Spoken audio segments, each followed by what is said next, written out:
All right, so the idea here is using the accompanying instructions in a PowerPoint. Students are to start with a box, which is a primitive on the create panel here. And by selecting box, and as we go to create it, first thing we're going to do is we're going to create a box that we can change the properties on. And if you look at the PowerPoint that's out there, you can use it as a guide for your ride. So if you come in here and look at the PowerPoint, we can basically see it's longer than it is tall, and it's wider than it is tall. So just worry about the proportions here, and you'll also notice by using the grid how it kind of fits in here. So I'm not worried about exactness, and that's why I didn't include the specific numbers. So if I draw a box that starts a little bit on the inside here, and I lift it up a little bit less than I did wide, and I click again, I've created a box. Now notice there's no red lines. There's no segmentation like in the other images. So there's two things that you might be missing. The student was asking about why they don't see the lines. First one is under the length segments, I'm going to increase the value there. And as I do so, I still don't see those red lines in my shaded viewport. So if you've got a full keyboard or you know how to do F3 and F4, these two buttons are useful for modeling. So I'm going to use F3 to show it with the faces, but I like F4. You see a combination of both the box and the lines. So did that answer the student's question? Is it better now, Luis? Yes. Cool. All right. I'm going to continue this demo for purposes of showing you what's going on. Again, don't try to do it at the same time. You can replay this. I'm going to maximize the viewport. I'm going to go to the modify panel. Okay. On the modify panel, I'm going to change the name box to jet. Now, when I'm in here, I can also adjust the size and the number of pieces here. So if I went back to the PowerPoint for a minute and I saw how many lines were in there, I've got 3, 3, and 3. I've segmented by threes on purpose.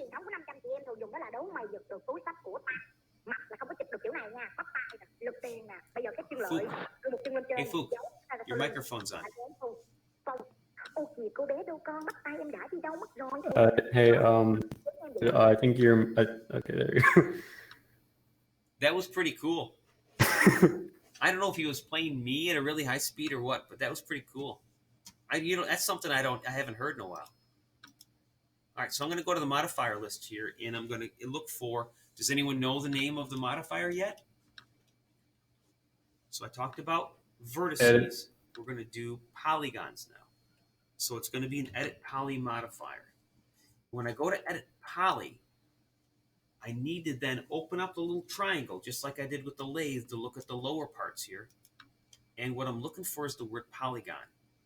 So you'll notice down here the word polygon, and you'll also notice in a slightly different version between the PowerPoint, I think they used red back in the day, that I'm on the second one. This is the whole thing. This is the polygon. So with polygon there, I can click on the top, and because my selection is limited to that polygon, I can use the same keys we've used to move, rotate, and scale. And hopefully everybody knows they're just like home row, W, E, and R. So by touching W, I can pull on this and start to add a top or canopy. I can click on the side here, and I can pull it out to start to make a wing, and then sweep it towards the back of the jet. And then, you can tweak this as you see fit. I'm going to grab the back, and I'm going to pull that out a little bit to make kind of a jet fuselage. So those are 3 edit poly modifier operations, and all I've done is use the move tool. So now what I'm going to do is show you another way to get to some of the options with edit poly. And you'll notice them down here under edit polygons. I'm going to use my mouse, and when I put it over an area that there is no options, I get a hand, and I can click with the mouse and I can pull up. Now I want to point out that there's something here called extrude, which you could use here. And what an extrude does, if I click on the word extrude, There's a little box next to it. This is going to be called the dolly. And as I bring up the dolly, it's like somebody rolled something out on wheels and said, here's all the options for you. What would you like to do? And I can play with these values by changing the amount that comes out. That's an extrude. And when I'm done with that, I can click on check, meaning, okay, let's continue. I'm sorry, check meaning I'm done. Plus meaning, let's do that and continue. Or, oh, forget about it. So I'm going to say I'm done. I've extruded it. So I've got this little jet part that comes out. And now I want to like inset and push in. So this is just practice on basic operations that you'll use later. And so another one of these is the word inset. Again, I'm going to click on the little box next to it to bring up the dolly. And watch what happens as I increase the amount here to inset. Now I've inset it. If I click on the checkbox there, meaning I'm done, now I want to actually extrude back in. So I came out, put a little edge on it, and now I'm going to come back in. To do that, I'm going to use inset, which is almost like extrude. And I'm just trying to bring up the dolly and have you play with this and see. I'm sorry, I already did the inset. Let me undo that. I'm going to do an extrude now, so I can cancel this. I'm going to click on X. I'm going to do the extrude, but watch what happens when you put in a negative value. So now I can actually bring the extrude on the inside. So now by editing the polygons this way, without having to add a box and attach it, I've actually created a whole assembly for a jet, for the output. So I'm done working on the back of this jet for now, and I'm going to rotate my object around and look at the front.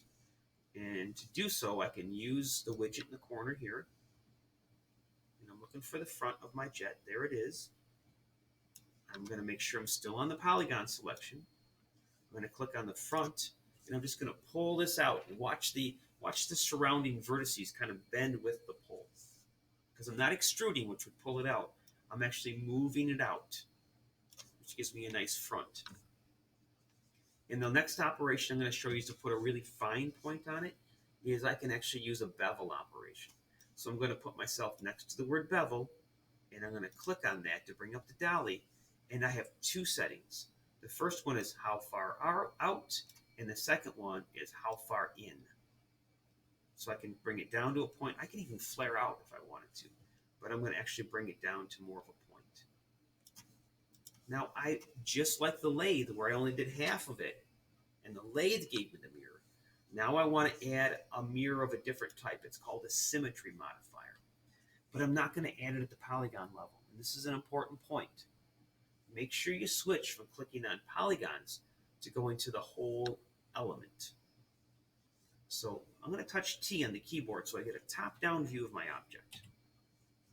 And it's not in view, so I know that there's a teal button over here that says zoom in on my selection. And this is a top-down view of my jet I'm making. Personally, I think the wing should be pulled out further. I'm not going to worry about it. So now that I have myself at a polygon level, if I added a modifier, it would only affect that polygon. That's not what I want to do. I want to go to the element level. And as I make that change, if I were to scroll up here again, you'll notice that the highlight box has gone from the polygon, which is a square, over to the whole element. So with the whole element selected, I'm going to add a modifier. This is that mirror thing we talked about. So when I click in here, I'm going to touch S on the keyboard and go to symmetry. So if I hit S more than once, it's going to go to the next S.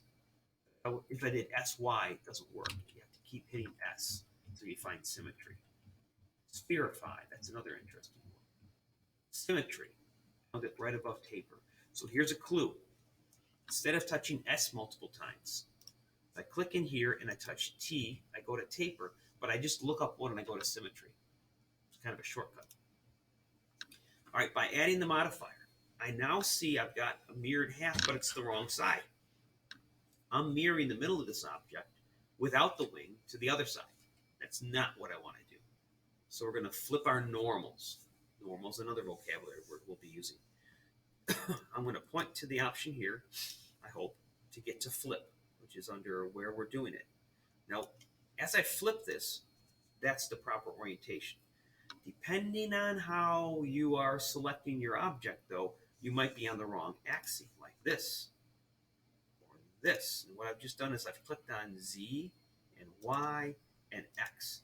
And each of those has a different operation effect, similar to when we did the taffy arches or the Twizzler project.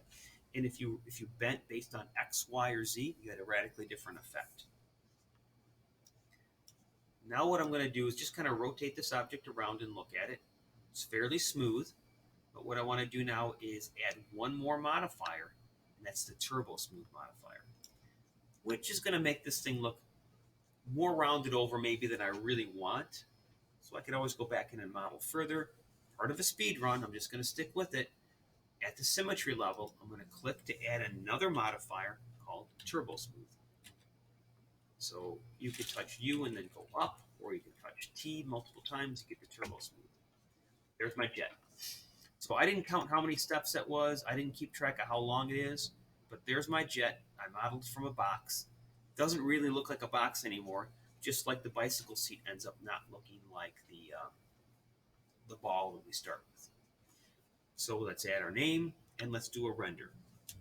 Now, later when we talk about materials and cameras and viewports, you can take a project like this and fix it up. Again, to show off your modeling, good, bad, or indifferent, if I hold down, I'm going to scroll back here. If I hold down Shift and use the Move tool, I can create, 4 of them, make them instances, so if I make a change to one, it happens to others. And I can set up some type of a scene with multiple jets that are doing something. Maybe one of them is orbiting up at that point in time. Away. This guy is in the middle of a nosedive coming from a different angle. So, this is poetic license here. I'm not expecting you to follow exactly what I did, but I want you to, he's doing a barrel roll. Right? He's got a little tip on his wings. This guy might be just following along with his wingman there. So I got a couple of different angles. Frame it up, throw your name in there, and do a quick render. I know you won't be as fast as me. I'm going through a speed run, so you can remember in YouTube, you can change the playback speed to 0.75 and slow me down. You can move the scrub bar forward and back and get to a point that you want. So the point of the demo isn't so that you're trying to follow along with me live. It's so that you look on the Google Classroom and you read the activity, you follow the instructions, and if you've done it, like the first part was a review of what was done yesterday, you could say, hey, I was doing that yesterday, and this is what happened. Or in this case, it could be like, all right, now I see how you do it. Let me use this instructions in this video and let me do it. Because it's going to be less about me doing yappity yap and more about you guys doing clickety click. That's how you're going to learn, is hands-on. So embrace the opportunity, work in the lab, and ask questions, because I'm here to help. Okay, I'm going to stop this demo. I didn't add my name, but I can do that pretty easily. Just a quick review, splines, text. Make sure you set your size and your name. Click to create. If you need to, you can scale it up, which I'm going to do now, because that's way too small to be seen. I'm going to rotate it around, and I'm going to throw an extrude in there, make it so it's visible. Because if I render right now, my name's not going to show up there. You could take more care with this if you so desire. Add a modifier called extrude. Bring it up a little bit. There we go. Shift Q for render. Save that image and turn it in. So I got 2 of them done today in a demo format with all the instructions and the reference images. Have fun. No pressure, really. Give me a comment. This is what I tried. This is how far I got. Ask questions in the meantime. If you turn something in, I'll give you credit. If you don't turn anything in, I can't give you credit. If you give me a comment that your Wi-Fi was down, or that, somebody was sick in the house, or whatever, I'm going to give you credit for trying and communicating. But it's somebody who just sleeps, logs on, doesn't participate.